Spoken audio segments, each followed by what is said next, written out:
प्यारे बच्चों, आप सभी का डिमांड था कि सर ओ सदानेरा शीर्षक पाठ में जितने भी इंपॉर्टेंट वीवीआई ऑब्जेक्टिव क्वेश्चन है उन पर एक वीडियो बनाइए। हेलो प्यारे बच्चों, गुड इवनिंग। कैसे हैं आप सभी? मैं उम्मीद करता हूं कि आप सभी अच्छे होंगे और अच्छे से आप सभी पढ़ाई कर रहे होंगे। प्यारे बच्चों, हम सभी आज के वीडियो में 12th क्लास हिंदी के गद्य खंड का जो 7वां चैप्टर है ओ सदानेरा और जिनके लेखक है जगदीश चंद्र माथुर जी, आई नो की आप सभी जानते होंगे। आज के वीडियो में हम सभी ओ सदानेरा शीर्षक पाठ में जितने भी वीवीआई ऑब्जेक्टिव क्वेश्चन है जो आप सभी को 2025 के बिहार बोर्ड एग्जाम में पूछ सकता है, हम सभी आज के वीडियो में वही क्वेश्चन को कवर करेंगे। मैं उम्मीद करता हूँ कि आप सभी मेरी बातें यहाँ तक समझ गए होंगे। प्यारे बच्चों, आप सभी के कहने पर ही मैंने जो वीडियो बनाया है, आप सभी वीडियो के लास्ट तक बने रहिएगा। उनसे पहले एक बात और जान लीजिए, मैं हूं आपका प्रीतम सर और आप देख रहे हैं आपका अपना चैनल बिहार एग्जाम 8। अगर चैनल पर पहली बार आए तो चैनल को सब्सक्राइब करना मत भूलिएगा, क्योंकि इसी चैनल के माध्यम से मैं आप सभी को 12th क्लास की तैयारी बेहतरीन तरीके से करवाता हूं। तो प्यारे बच्चों, हम सभी क्लास को शुरू करते हैं। हाँ तो प्यारे बच्चों, देखिएगा सबसे पहला क्वेश्चन है, निम्न में कौन सी रचना जगदीश चंद्र माथुर की है? सबसे पहला क्वेश्चन क्या है, पहले क्वेश्चन को ध्यान से देखो, ठीक है। जी जान लगा के पढ़ाई करो, ठीक है। जी जान लगा दो पढ़ाई करने में। क्वेश्चन है सबसे पहला, निम्न में कौन सी रचना जगदीश चंद्र माथुर की है? ठीक है, सिंपल सी बात है, सबको मालूम होगा ओ सदानेरा शीर्षक पाठ के लेखक हैं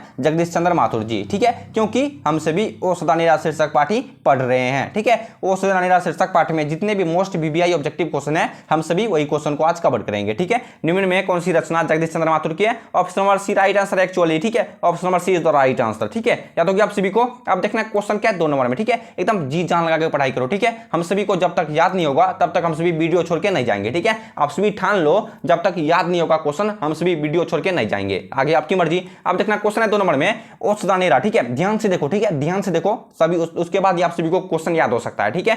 ओ सदानेरा शीर्षक पाठ किस विधा के अंतर्गत आता है? आप सभी को मालूम है, 50% बच्चे को मालूम है और 50% बच्चे को मालूम नहीं है, ठीक है। मैं लिख के दे सकता हूं स्टैम्प पेपर पे। क्वेश्चन है 2 नंबर में, ओ सदानेरा शीर्षक पाठ किस विधा के अंतर्गत आता है? ठीक है, इसका कहने का मतलब क्या हुआ? इस क्वेश्चन का कहने का मतलब है ओ सदानेरा शीर्षक पाठ क्या है? कहानी है, नाटक है, सारांश है, क्या है? जैसे बातचीत शीर्षक पाठ क्या है? ललित निबंध है। ठीक उसी तरह ओ सदानेरा शीर्षक पाठ क्या है? आप सभी को मालूम है, option number A right answer है, निबंध है, ठीक है। याद रखिएगा, आप सभी को यही सब क्वेश्चन पूछेगा 2025 के बिहार बोर्ड एग्जाम में, ठीक है। जितने भी बिहार बोर्ड वाले बच्चे देख रहे हो, सब ध्यान से देखो क्वेश्चन को, ठीक है। ओ सदानेरा शीर्षक पाठ जो है वो निबंध है, ठीक है। ध्यान से देख लो। अब देखना क्वेश्चन है 3 नंबर में, आप सभी अपने अपने कॉपी में नोट करते जाना, ठीक है। क्वेश्चन है 3 नंबर में, धांगरों को नील की खेती के सिलसिले में कब लाया गया? ठीक है, ध्यान से देखो, धांगरों को नील की खेती के सिलसिले में कब लाया गया? ठीक है, ओ सदानेरा शीर्षक पाठ जो है उनमें नील की खेती करने के लिए, मतलब किसान जो पहले के जो अंग्रेज थे, किसानों को नील की खेती करने के लिए विवश क्या करते थे? ठीक है, मतलब उनको मजबूर क्या करते थे, ऐसे समझ लो, ठीक है। धांगर को जैसे किसान समझ लो, ठीक है। यहाँ का धांगर का मतलब क्या होता है? यहाँ धांगर का मतलब किसान होता है, ठीक है। धांगरों को नील की खेती के सिलसिले में कब लाया गया? आप सभी को मालूम है? अगर आप सभी को मालूम है तो कमेंट बॉक्स में लिख देना, ठीक है। सिंपल सी बात, कमेंट में लिखना है, ठीक है। जिनको मालूम है कमेंट में लिख देना, मैं आप सभी से यही एक चाहता हूं, ठीक है। धांगरों को नील की खेती के सिलसिले में कब लाया गया था? हाथ उठा के बोलना इस क्वेश्चन का परफेक्ट आंसर क्या होगा, ठीक है। हाथ उठाओगे तो मैं देख नहीं पाऊंगा, बस कमेंट कर दो, ठीक है। धांगरों को नील की खेती के सिलसिले में कब लाया गया था? बताओ। जितने बच्चे ऑप्शन नंबर ए बता रहे हो 18वीं शताब्दी के अंत में, सबका राइट आंसर है, ठीक है। 18वीं शताब्दी, तो सोचो कितनी बड़ी बात है। 18वीं, अभी 19वीं चल गई, अभी 20वीं में हम सभी जी रहे हैं, ठीक है। धांगरों की नील की खेती के सिलसिले में 18वीं सदी में लाया गया था। याद होगी आप सभी को, 3 का perfect answer option number A हो जाएगा, ठीक है। सिंपल सी बात है, ठीक है। देखो, इंसान से बढ़कर बड़ा कुछ नहीं होता, ठीक है। जो मानव निर्मित चीज है, जैसे कुर्सी, पलंग, किताब, कॉपी, कलम, मोबाइल, टॉयल, लैपटॉप, जितने भी चीजें, ये मानव निर्मित चीज है, ठीक है। इंसान से बढ़कर ये कभी नहीं हो सकता, ठीक है। रोबोट भी इंसान से बढ़कर कभी नहीं हो सकता, ठीक है। जब उसका तार काट देंगे मर जाएगा बेचारा, ठीक है। खैर ये सब बातें छोड़ो। क्वेश्चन है 4 नंबर में, अंग्रेज ठेकेदारों ने, ठीक है, अंग्रेज ठेकेदारों ने किस चीज की खेती का विस्तार किया? एकदम सबको पता होगा, ठीक है। कमेंट कर देना मेरे प्यारे बच्चों एकदम अस्थिर से, ठीक है। अंग्रेज ठेकेदारों ने किस चीज की खेती का विस्तार किया? ठीक है, देखो आप सभी के कहने पर ही मैंने यह वीडियो बनाया था, ठीक है। अगर आप सभी को नेक्स्ट चैप्टर पर वीडियो चाहिए, ठीक है, अगर आप सभी को नेक्स्ट चैप्टर पर वीडियो चाहिए ऑब्जेक्टिव क्वेश्चन का, तो आप सभी कमेंट कर देना बस, ठीक है। अंग्रेज ठेकेदारों ने किस चीज की खेती का विस्तार किया? क्या होगा बताओ? दलहन होगा, नील होगा, गेहूं होगा, मक्का होगा, ठीक है। जितने बच्चे ऑप्शन नंबर बी बता दो, एक्चुअली सबका राइट आंसर है, ठीक है। अंग्रेज ठेकेदारों ने, ठीक है, पहले के जमाने में जो अंग्रेज मतलब धांगरों से नील की खेती करने के लिए विवश क्या करते थे? वो किस चीज की खेती करते थे? नील की खेती करते थे, ठीक है। Option number B right answer नील, ठीक है। अंग्रेज ठेकेदारों ने किस चीज की खेती का विस्तार किया था? नील का। सिंपल सी बात है, ठीक है। देखो कितने बच्चे के मन में ये डाउट चल रहा होगा, ये सब क्वेश्चन नहीं पूछेगा, ठीक है। मैं लिख के दे सकता हूं, आप सभी को यही सब क्वेश्चन पूछेगा 2025 के बिहार बोर्ड एग्जाम में, ठीक है। करीब हम सभी 35 या फिर 40 क्वेश्चन को कवर करेंगे, ठीक है। मतलब मेरा कहने का मतलब है औसत निराश शीर्षक पाठ में 35-40 वीवीआई ऑब्जेक्टिव क्वेश्चन है जो आप सभी को 2025 के बिहार बोर्ड एग्जाम में पूछ सकता है। ठीक है, 35-40 तो नहीं पूछेगा, करीब 10-15 यहाँ पर क्वेश्चन जरूर पूछ लेगा। ठीक है, आगे आपकी मर्जी, जिसको जाना है क्लास छोड़ के जा सकते हो, मैं उसको रोक ठोक नहीं करूंगा। ठीक है, अब देखना क्वेश्चन है 5 नंबर में, 12वीं शताब्दी के लगभग, ठीक है 12वीं सदी है, ठीक है 12वीं सदी के लगभग 300 वर्ष तक किस वंश का शासक था? कितने बच्चे को मालूम है कमेंट में प्यार से लिख दो। ठीक है, 12वीं सदी के लगभग 300 वर्ष तक किस वंश का शासक था? ठीक है, कमेंट करो, शासन था, शासक नहीं शासन था। ठीक है, 12वीं सदी के लगभग 300 वर्ष तक किस वंश का शासन था? बताओ, मौर्य वंश का, चालुक्य वंश का, गुप्त वंश का, या फिर कर्नाटक वंश का। ठीक है, देखो यहां पर कितने बच्चे कंफ्यूज हो जाएंगे, जितने को यहां पर जो 3 गो ऑप्शन दिया हुआ है, मौर्य वंश का, चालुक्य वंश का और गुप्त वंश का। ठीक है, ये तीनों, ठीक है ये तीनों ऑप्शन 12th क्लास के हिस्ट्री सब्जेक्ट से लिया गया है। ठीक है, मैं आप सभी को कंफ्यूज करने के लिए ये क्वेश्चन में ऑप्शन डाल दिया था। ठीक है, लेकिन इस क्वेश्चन का परफेक्ट आंसर ऑप्शन डी होगा, कर्नाटक वंश का। ठीक है, कर्नाटक वंश का शासन चला था। ठीक है, 12वीं शताब्दी के लगभग, ठीक है 12वीं शताब्दी के लगभग 300 वर्ष। ठीक है, जैसे 1-2, जैसे हम एग्जांपल तौर पे मैं बताना चाहता हूं, जैसे 1 से लेकर के जैसे एग्जांपल तौर बताऊं क्या, 1 से लेकर के 100 वर्ष तक होता है ना, जैसे एक अभी 2024 चल रहा है, जैसे 2100 पुरेगा। ठीक है, जैसे 2100 पुरेगा, समझ लो वो एक शताब्दी हो गया। ठीक है, समझ गए। 12वीं सदी के लगभग 300 वर्ष तक किस वंश का शासन था? कर्नाटक वंश का शासन था। बस इतना याद कर लो, आगे कुछ नहीं बोलूंगा मैं। ठीक है, 5 का परफेक्ट आंसर ऑप्शन डी हो जाएगा। ठीक है, अब देखना क्वेश्चन क्या 6 नंबर में, एकदम ध्यानपूर्वक देखो। ठीक है, जी जान लगा दो पढ़ाई करने में, क्योंकि आप सभी के पास ज्यादा समय नहीं है। ठीक है, मथुरा जी किस राज्य के शिक्षा सचिव नियुक्त हुए थे? कितने बच्चों को मालूम है कमेंट कर देना। मथुरा जी किस राज्य के शिक्षा सचिव नियुक्त हुए थे? बताओ इस क्वेश्चन का परफेक्ट आंसर क्या होगा? 6 का परफेक्ट आंसर कितने बच्चों को मालूम है? प्यार से कमेंट में लिख देना। मथुरा जी किस राज्य के शिक्षा सचिव नियुक्त हुए थे? सबसे पहला ऑप्शन है मध्य प्रदेश के, और चलो दूसरा ऑप्शन देखते हैं। दूसरा ऑप्शन है आंध्र प्रदेश के, तीसरा ऑप्शन है बिहार के, चौथा ऑप्शन है उत्तर प्रदेश के। ठीक है, तो सोच के बताइए इस क्वेश्चन का राइट आंसर क्या हो। ठीक है, मथुरा जी किस राज्य के शिक्षा सचिव नियुक्त हुए थे? ऑप्शन ए राइट आंसर है मध्य प्रदेश के। ठीक है, मथुरा जी किस, एक मिनट तो मिस्टेक हो रहा है, ऑप्शन ए राइट आंसर है मध्य प्रदेश के। ठीक है, मथुरा जी किस राज्य के शिक्षा सचिव नियुक्त हुए थे? मध्य प्रदेश के शिक्षा सचिव नियुक्त हुए थे मथुरा जी। बस याद रखना आप सभी को, और कुछ नहीं करना। ठीक है, आप सभी का जिस समय एग्जाम होगा, ठीक है आप सभी टेंशन मत लेना। ठीक है, आप सभी टेंशन मत लेना, जिनका जो सब्जेक्ट है, बस आप सभी अपना सब्जेक्ट कमेंट कर देना, मैं आप सभी का, ठीक है मैं आप सभी का एग्जाम आते आते ऐसे ऐसे ऑब्जेक्टिव क्वेश्चन को बता दूंगा, जिसका आप सभी का ऑब्जेक्टिव का खेले खत्म हो जाएगा। ठीक है, मतलब ऑब्जेक्टिव का डरे खत्म हो जाएगा आप सभी के मन से और दिल से। ठीक है, क्वेश्चन है 7 नंबर में, चंपारण क्षेत्र में बाढ़ का मुख्य कारण क्या है? बस आप सभी से क्या रिक्वेस्ट मैं करना चाहता हूं, बस आप सभी से यही एक रिक्वेस्ट है, आप सभी अपना प्यार और सपोर्ट बनाए रखना। ठीक है, उसके बाद ही मैं आप सभी के लिए वीडियो लेके आ सकता हूं। ठीक है, आप सभी वीडियो को लाइक नहीं करते हो, वीडियो को लाइक नहीं करोगे तो मैं आप सभी के लिए क्या बोले उसको मोटिवेशन कैसे हो सकता हूं। ठीक है, अगर आप सभी वीडियो को लाइक करोगे उसके बाद ही मैं आप सभी को वीडियो बना सकता हूं। ठीक है, वीडियो को लाइक कर दिया करो। ठीक है, अपने दोस्तों को टैग कर दिया करो, और अपने दोस्तों को शेयर कर दिया करो। ठीक है, अब देखना क्वेश्चन है 7 नंबर में, चंपारण क्षेत्र में बाढ़ का मुख्य कारण क्या है? बताओ, जंगलों का कटना, नदियों का अधिकता, या फिर नदियों का तीव्रधारा, या फिर इनमें से कोई भी नहीं। ठीक है, बताओ इस क्वेश्चन का परफेक्ट आंसर क्या हो सकता है? चंपारण क्षेत्र में बाढ़ का मुख्य कारण क्या है? अगर इस क्वेश्चन का जितने बच्चे परफेक्ट आंसर बता दियो, मैं समझ लूंगा वो बच्चे पढ़ रहे हैं अभी घर में। ठीक है, जितने बच्चे इस क्वेश्चन का परफेक्ट आंसर बता देते हो कमेंट में लिख करके,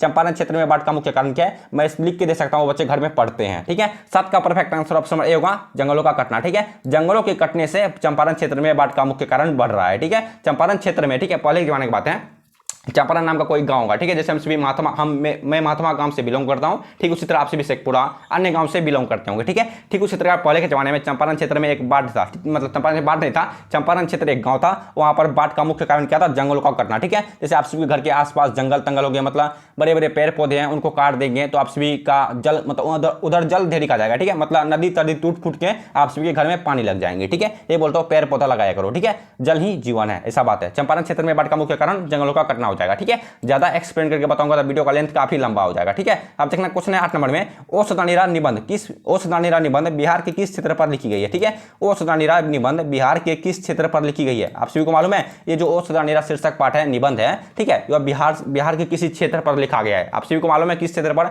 मिथिला, चंपारण, बेगूसराय, पाखंड टोला। क्या होगा बताओ? सबको मालूम होगा चंपारण में। ठीक है, 8 का परफेक्ट आंसर सबको मालूम होगा बी, चंपारण। ठीक है, ओसदानीरा, ठीक है ओसदानीरा निबंध, ठीक है ओसदानीरा निबंध बिहार के चंपारण क्षेत्र पर लिखी गई है। ठीक है, 8 का परफेक्ट आंसर ऑप्शन बी हो जाएगा। सिंपल सी बात है। ठीक है, एकदम वीडियो के लास्ट तक देखना। ठीक है, सारे क्वेश्चन वीवीआई क्वेश्चन होने वाले हैं 2025 बिहार बोर्ड एग्जाम के लिए। क्वेश्चन है जगदीश चंद्र माथुर मूल्यता क्या थे? क्या बताओ इस क्वेश्चन का राइट आंसर क्या होगा? कमेंट करो। जगदीश चंद्र माथुर मूल्यता क्या थे? निबंधकार, कहानीकार, नाटककार, उपन्यासकार। क्या होगा बताओ? जगदीश चंद्र माथुर जी नाटककार थे। ठीक है, 9 का राइट आंसर ऑप्शन सी होगा, नाटककार। ठीक है, जगदीश चंद्र माथुर जी क्या थे? जगदीश चंद्र माथुर जी मूल्यता नाटककार थे। ठीक है, अब देखना क्वेश्चन क्या 10 नंबर में, ध्यान से देखना। क्वेश्चन है पुंडलिक जी कौन थे? सबको मालूम होगा, कमेंट कर दो प्यारे बड़े बच्चों। पुंडलिक जी कौन थे? गांव का मुखिया था, शिक्षक था, चिकित्सक था या राजनीतिक नेता था? ठीक है, बताओ इस क्वेश्चन का राइट आंसर क्या होगा? पुंडलिक जी कौन थे? 10 का परफेक्ट आंसर। जितने बच्चे ऑप्शन नंबर बी बता रहे हो शिक्षक, सबका राइट आंसर। ठीक है, पुंडलिक जी कौन थे? पुंडलिक जी शिक्षक थे विद्यारवा स्कूल के। ठीक है, अब देखना क्वेश्चन क्या 11 नंबर में, निम्न में कौन सा नाटक जगदीश चंद्र माथुर द्वारा रचित है? ठीक है, इस क्वेश्चन का करने का मतलब क्या है आप सभी को मालूम है? निम्न में कौन सा नाटक जगदीश चंद्र माथुर द्वारा रचित है? दीपक, आधे अधूरे, कोणार्क, क्या होगा बताओ?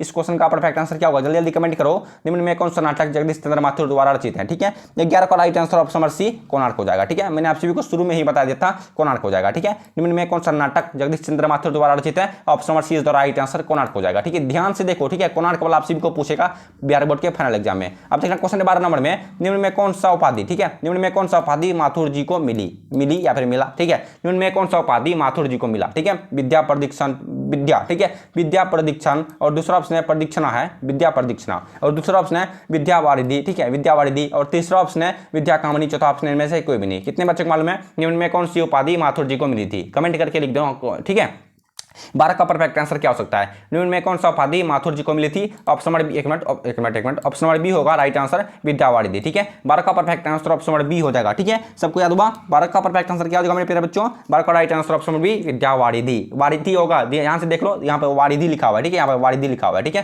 निम्न में कौन सा उपाधि माथुर जी को मिली थी? विद्यावारिधि। ठीक है, अब देखना 13 नंबर में क्या क्वेश्चन है। आप सभी को याद हो रहा है कि नहीं क्लास में? आप सभी को क्लास में पढ़ाई करने में मजा आ रहा है कि नहीं? आप सभी कमेंट में या शॉर्ट में मुझको लिख के बता दो। ठीक है, क्वेश्चन है माथुर जी भितियरवा पहुंचने पर कौन मिले? ठीक है, इस लोगों मैं आप सभी को बताता हूं, ध्यान से देखना, सुनना मेरी बातों को, मैं क्या बोल रहा हूं। ठीक है, इस क्वेश्चन का करने का मतलब क्या है? ये जो क्वेश्चन है 13 नंबर में, इस क्वेश्चन का करने का मतलब है माथुर जी जब भितियरवा पहुंचे तो उसको कौन मिला था रास्ते में? इस क्वेश्चन का करने का मतलब यही है। ठीक है, माथुर जी जब भितियरवा पहुंचे तो उनको कौन मिले थे? बस क्वेश्चन शॉर्टकट में लिख दिया है। ठीक है, क्वेश्चन मेरी टीम ने शॉर्टकट में लिख दिया है, बस मैं आप सभी को एक्सप्लेन करके बताता हूं। ठीक है, माथुर जी जब भितियरवा पहुंचे थे उसको कौन मिले थे? गांधी जी मिले थे, पुंडलिक जी, सुभाष चंद्र बोस या भीमराव अम्बेडकर। कितने बच्चों को मालूम है माथुर जी जब भितियरवा पहुंचे थे उसे गांधी जी मिले थे? ठीक है, जितने बच्चे ऑप्शन नंबर ए बता रहे हो गांधी जी, सबका राइट आंसर। ठीक है, माथुर जी जब भितियरवा पहुंचे थे तो उसे गांधी जी रास्ते में मिले थे। ठीक है, तेरा का right answer option number A हो जाएगा। अब देखिए 14 नंबर में क्या क्वेश्चन है, पुंडलिक जी ने निभिकर्ता, ठीक है, पुंडलिक जी ने निभिकर्ता किससे सीखी? कितने बच्चे को मालूम है कमेंट करके लिख देना। ठीक है, पुंडलिक जी ने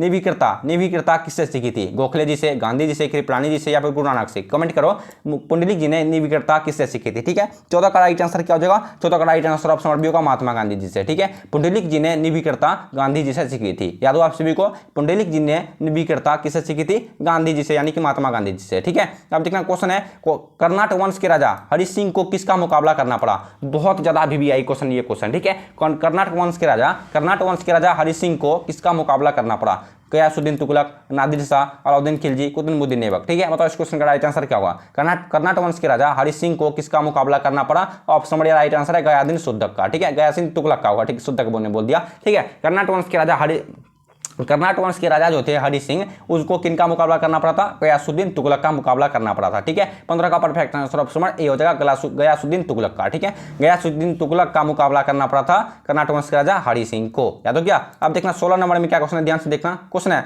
आम्रपाली। ठीक है, आम्रपाली ये फिल्म, भोजपुरी फिल्म के हीरोइन का नाम मत समझना, आम्रपाली। ठीक है, दूसरा आम्रपाली होगा। आम्रपाली जिसे हम सभी ठेठी भाषा में अम्बपाली बोलते हैं। ठीक है, आम्रपाली यानी कि अम्बपाली ने तथागत को क्या सौंपा था? ठीक है, सौंपा था, यहाँ पर एडवांस लिखा गया है। ठीक है, ये एडवांस लिखा गया, इसको काट दो। ठीक है, अम्रपाली ने तथागत को क्या सौंपा था? कदलीवन। ठीक है, सबसे पहला ऑप्शन है कदलीवन, दूसरा ऑप्शन है आम्रवन, और तीसरा ऑप्शन है 10,000 स्वर्ण मुद्राएं, चौथा ऑप्शन है अपना भवन। ठीक है, बताओ इस क्वेश्चन का परफेक्ट आंसर क्या होगा? कमेंट में लिख देना। आम्रपाली। ठीक है, अम्रपाली ने तथागत को क्या सौंपा था? ठीक है, option number B right answer है आम्रवन। ठीक है, आम्रवन सौंपा था। ठीक है, इसका मतलब option number B right answer हो जाएगा। ठीक है, अब देखना 17 नंबर में क्या क्वेश्चन है, ध्यान से देखना। क्वेश्चन है बराज कहां बन रहा था? कितने बच्चे को मालूम है बराज कहां बन रहा था? कमेंट करके लिखो, बराज कहां पर बन रहा था। क्वेश्चन देख लिया आप सभी, बराज कहां पर बन रहा था? बेलगांव में, भितियरवा में, अमोलवा में या फिर भैंसालोटन में? क्या होगा इस क्वेश्चन का परफेक्ट आंसर? ठीक है, बराज कहां पर बन रहा था? Option number D right answer है भैंसालोटन में। ठीक है, भैंसालोटन, भैंसा नहीं, भैंसा, भैंसा, भैंसा होगा, ठीक है, अंश और लगा हुआ है भैंसा लोटन में, ठीक है। 17 का perfect answer option number D भैंसा लोटन, ठीक है। बारात कहां पर बन रहा था, बारात जो है भैंसा लोटन में बन रहा था, ठीक है। यहाँ पर कितने बच्चे क्या गलती करते हैं, बीती हरवा में टिक मार देते हैं, लेकिन इस क्वेश्चन का perfect answer option number D होगा भैंसा लोटन में, ठीक है। आप सभी किताब को पढ़ा करो, ठीक है, आप सभी कहानी को नहीं पढ़ते हो, निबंध को पढ़ा करो, ठीक है। जिनका जो चैप्टर है उनके चैप्टर को पढ़ा करो, उसके बाद आप सभी को याद होगा। अब देखना क्वेश्चन है, पंडई नदी कहां तक बहती है, कितने बच्चे को मालूम है कमेंट करके लिख देना, पंडई नदी कहां तक बहती है, भिखना थोड़ी तक, बगहा तक, या फिर रामनगर तक, या फिर भितिहरवा तक, ठीक है। कमेंट करके प्यारे बच्चों लिख दो पंडई नदी कहां तक बहती है, ठीक है। 18 का राइट आंसर क्या होगा, 18 का perfect answer option number A होगा भिखना थोड़ी तक, ठीक है, भिखना थोड़ी तक, ठीक है। पंडई नदी जो है वो भिखना थोड़ी तक बहती है, ठीक है, याद हो गया आप सभी को। आप देखना 19 नंबर में क्या क्वेश्चन, ध्यान से देखो, एक मिनट, क्वेश्चन 19 नंबर में, तीन कठिया, ठीक है, तीन कठिया प्रथा का संबंध है किनसे, बताओ, तीन कठिया प्रथा का संबंध किनसे है, इंक से है, तंबाकू से है, नील से या फिर पानी से, क्या होगा बताओ, तीन कठिया, तीन करठिया, ठीक है, तीन करठिया प्रथा का संबंध किनसे है, ऑप्शन नंबर राइट आंसर है इंक से, ठीक है। आप सभी याद करते जाओ सारे क्वेश्चन को, मैं आप सभी को यही एक बोल सकता हूं, ठीक है, अन्यथा आपकी मर्जी, ठीक है। तीन करठिया प्रथा का संबंध है इंक से। 19 का perfect answer option number sorry option number C होगा नील से, ठीक है, तो ऐसा मिस्टेक हो गया था, option number C right answer 19 का, तीन करठिया प्रथा का संबंध है नील से, ठीक है। 19 का परफेक्ट आंसर क्या हो जाएगा, 19 का right answer option number C नील से, ठीक है। तीन करठिया प्रथा का संबंध है नील से, ठीक है, थोड़ा सा मिस्टेक हो गया था। अब देखना क्वेश्चन है 20 नंबर में, महात्मा गांधी जी चंपारण में कब आए, कितने बच्चों को मालूम है, सबको मालूम होगा, कमेंट करके लिखो। मैंने आप सभी को शुरू में ही बता दिया था महात्मा गांधी चंपारण में कब आए थे, ठीक है, बताओ कमेंट करके इस क्वेश्चन का राइट आंसर क्या होगा। महात्मा गांधी जी चंपारण में कब आए थे, 1918 को, 1919 को, 1917 को, 1921 को, ठीक है, सबको मालूम होगा, option number C right answer है 1917 को, ठीक है। और कब आए थे, किस महीने को आए थे, कमेंट करना आप सभी। इस क्वेश्चन का राइट आंसर क्या होगा, ऑप्शन नंबर सी 1917, ठीक है, लेकिन अप्रैल 1917 को आए थे, ठीक है, शायद 6 अप्रैल इसी तरह से था, लेकिन अप्रैल 1917 ईस्वी में आए थे, ठीक है। महात्मा गांधी जी चंपारण 1917 ईस्वी में आए थे, जिन्होंने महात्मा गांधी ने चंपारण को भंग कर दिए थे, ठीक है, नील की खेती को भंग कर देते हैं। अब देखना क्वेश्चन है किस नंबर में, चारनू, ठीक है, चंपारनू धांगड़ कहां से आए, ठीक है, क्वेश्चन क्या बोल रहा है, चंपारनू धांगड़ कहां से आए, रांची से, जमशेदपुर, छोटा नागपुर या फिर आंध्र प्रदेश, ठीक है। कमेंट करो चंपारनू धांगड़ कहां से आए थे, चंपारनू धांगड़ कहां से आए थे। 21 का perfect answer option number C होगा छोटा नागपुर से, ठीक है, 21 का perfect answer option number C Chota Nagpur से। चंपारनू धांगड़ जो है वो छोटा नागपुर से आए थे, याद हो गया। अब देखना क्वेश्चन क्या 22 नंबर में, मठ के महंत ने महात्मा गांधी जी को कहां शरण दी, कमेंट करके लिखो इस क्वेश्चन का परफेक्ट आंसर क्या होगा, ठीक है।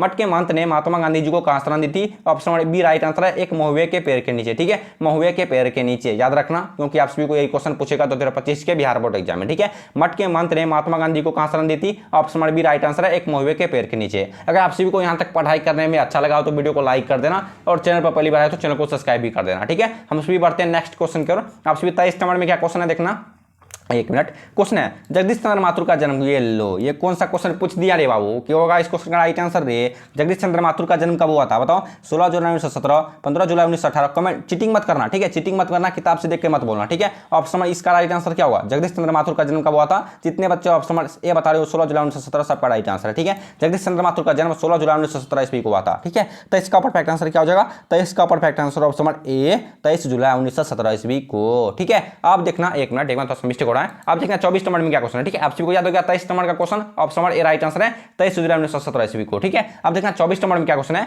वैशाली महोत्सव का बीजारोपण किसने किया, कमेंट करो इस क्वेश्चन का परफेक्ट आंसर क्या होगा। वैशाली महोत्सव का बीजारोपण किसने किया, सबको मालूम है, आज्ञा जी है ना मालूम, बकलेलवास, ऑप्शन नंबर बी होगा जगदीश चंद्र माथुर जी, ठीक है। वैशाली महोत्सव का बीजारोपण जगदीश चंद्र माथुर जी ने किया था, ठीक है। देखो मैं अगर आप सभी को ऑफलाइन क्लास पढ़ाता तो मैं आप सभी को थप्पड़ लेके मारता, ठीक है, जिनका भी गलत आंसर होता उनको थप्पड़ लेके मारता। वैशाली महोत्सव का बीजारोपण किसने किया था, जगदीश चंद्र माथुर ने किया था, ठीक है। सोच समझ के टिक मारा करो यार, गलती टिक क्यों मारते हो। क्वेश्चन है 25 नंबर में, कौन सी कृति माथुर की जी नहीं है, यहाँ पर देखो क्या बोल रहा है, यहाँ पर बोल रहा है नहीं है, ये नहीं बोल रहा है नहीं है, ठीक है, नहीं लग चुका है वहां पर। कौन सी कृति माथुर जी की नहीं है, बेड़ी बांसुरी, बंदी, रेशमी टाई, कोणार्क, ठीक है। कोणार्क तो जगदीश चंद्र माथुर की है, मेरी बांसुरी भी जगदीश चंद्र माथुर की है, बंदी भी जगदीश चंद्र माथुर की है, लेकिन रेशमी टाई जगदीश चंद्र माथुर की नहीं है, ठीक है। बस हमको क्वेश्चन क्या बोला उतना जवाब दे दिया, ठीक है। कौन सी कृति माथुर जी की नहीं है, रेशमी टाई माथुर जी की कृति नहीं है, याद हो गया। अब देखना 26 नंबर में क्या क्वेश्चन है, बस कमेंट करके लिखते जाना आप सभी। क्वेश्चन है बोलते क्षण किस साहित्यिक विधा की कृति है, बोलती है क्षण, ठीक है,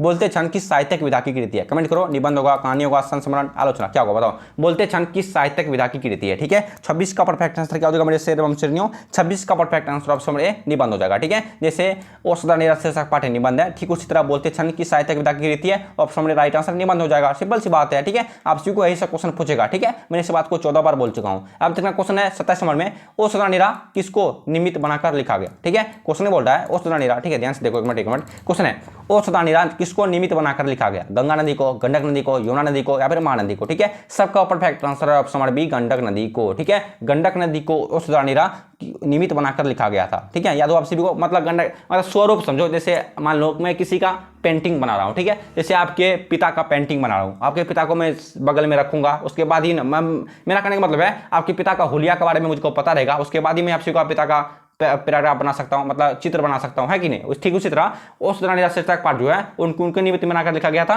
गंडक नदी को निमित्त बनाकर लिखा गया था। आप सभी कहानी पढ़ना समझ में आ जाएगा। ठीक है, आप देखना 28 नंबर में क्या क्वेश्चन है, थारण शब्द किस शब्द से विकसित है? ठीक है, क्वेश्चन बोल रहा है थारण शब्द किस शब्द से विकसित है?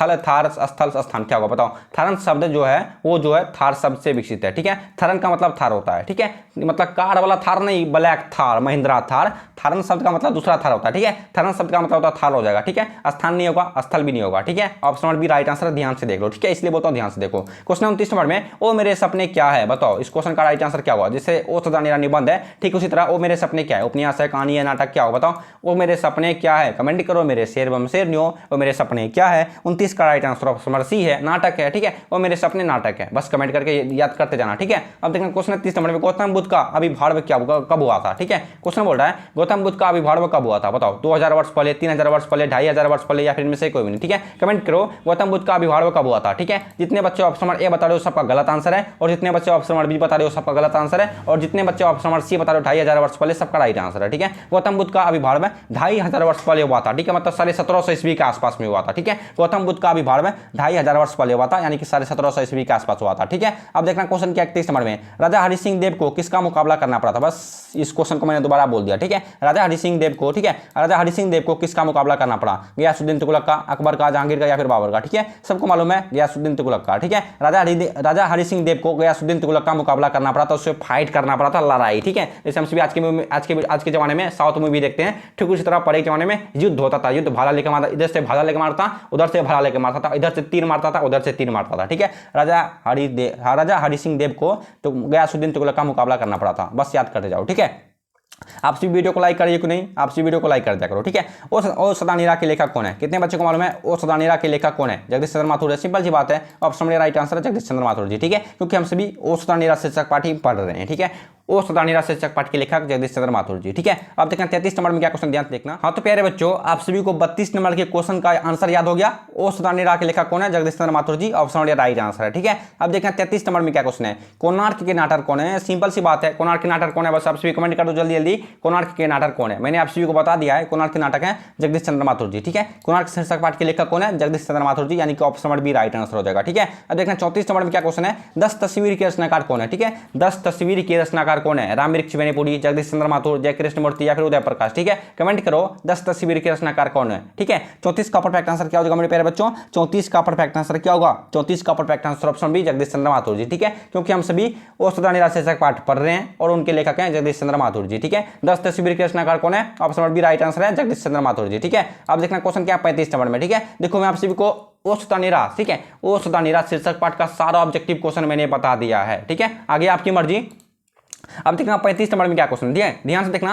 जगदीश चंद्र माथुर का निधन कब हुआ था? कमेंट करके बताओ इस क्वेश्चन का परफेक्ट आंसर क्या होगा। जगदीश चंद्र माथुर का निधन कब हुआ था? बताओ इस क्वेश्चन का राइट आंसर क्या होगा। जगदीश चंद्र माथुर का निधन कब हुआ था? बताओ। 35 का राइट आंसर क्या होगा? 35 का राइट आंसर ऑप्शन ए होगा 14 मई 1978 को। ठीक है, जगदीश चंद्र माथुर का निधन हुआ था 14 मई 1978 को। मैंने आप सभी को बता दिया है जगदीश चंद्र माथुर का जन्म कब हुआ था। बस आप सभी कमेंट करो इस क्वेश्चन का राइट आंसर क्या होगा। ठीक है, जगदीश चंद्र माथुर का जन्म कब हुआ था। अब देखना 36 नंबर में क्या क्वेश्चन है, राजा हरिदेव, ठीक है, राजा हरि सिंह देव को गयासुद्दीन तुगलक का सामना कब करना पड़ा। ठीक है, क्वेश्चन ये बोल रहा है राजा हरि सिंह देव को गयासुद्दीन तुगलक का सामना कब करना पड़ा। बताओ 1225 को, 1250, 1325, 1978 क्या होगा बताओ। राजा हरि सिंह, ठीक है, राजा हरि सिंह देव को गयासुद्दीन तुगलक का सामना कब करना पड़ा था। ठीक है, 36 का right answer option number C 1325 को। ठीक है, 36 का परफेक्ट आंसर क्या हो जाएगा? 36 का right answer option number C 1325 ईस्वी को राजा हरि सिंह देव को गयासुद्दीन तुगलक का सामना करना पड़ा था। ठीक है, अब देखो इस वीडियो का सबसे लास्ट क्वेश्चन, ठीक है, ओ सदा निरा शीर्षक पाठ का सबसे लास्ट क्वेश्चन है ये। ठीक है, मैंने आप सभी को वो स्वतंत्रता शीर्षक पाठ में जितने भी महत्वपूर्ण प्रश्न थे जो आप सभी को 2025 के बिहार बोर्ड एग्जाम में पूछ सकता था, हम सभी आज के वीडियो में आप सभी को वो क्वेश्चन बता दिया है। ठीक है, अब देखना क्वेश्चन है जगदीश चंद्र माथुर का जन्म स्थान कहाँ पर है। सबसे लास्ट क्वेश्चन है जगदीश चंद्र माथुर का जन्म कहाँ पर हुआ था। ठीक है, जन्म स्थान कहाँ पर या जन्म कहाँ पर हुआ, बात एक ही होता है। ठीक है, जगदीश चंद्र माथुर का जन्म स्थान कहाँ पर है। ठीक है, लमई वाराणसी, शाहजहांपुर उत्तर प्रदेश, इलाहाबाद उत्तर प्रदेश या फिर जयपुर राजस्थान। कमेंट करो जगदीश चंद्र माथुर का जन्म स्थान कहाँ पर है। ठीक है, तो option number C right answer है शाहजहां उत्तर प्रदेश। ठीक है, सबका राइट आंसर है option number C Shahjahan Uttar Pradesh में। ठीक है, जगदीश चंद्र माथुर का जन्म स्थान है शाहजहां उत्तर प्रदेश। याद हो आप सभी को, बस कमेंट कर दो आप सभी ऑप्शन नंबर बी 31 का बी लिख दो। ठीक है, बस मैं उम्मीद करता हूं कि आप सभी को मेरे द्वारा बताए गए तरीके से सारा क्वेश्चन याद हो गया होगा। ठीक है, अगर आप सभी को सारा क्वेश्चन याद हो गया तो वीडियो को लाइक कर दो, चैनल पर पहली बार आए तो चैनल को सब्सक्राइब भी कर देना। ठीक है, आप सभी अपने दोस्तों को शेयर करना मत भूलना। ठीक है, क्योंकि आप सभी दूसरों का भलाई सोचो, उसके बाद ही आप सभी का भलाई हो सकता है। ठीक है, तब तक आप सभी जम के तैयारी करो, तब तक मिलेंगे नेक्स्ट वाले वीडियो में, तब तक के लिए bye bye, tata see you. ठीक है।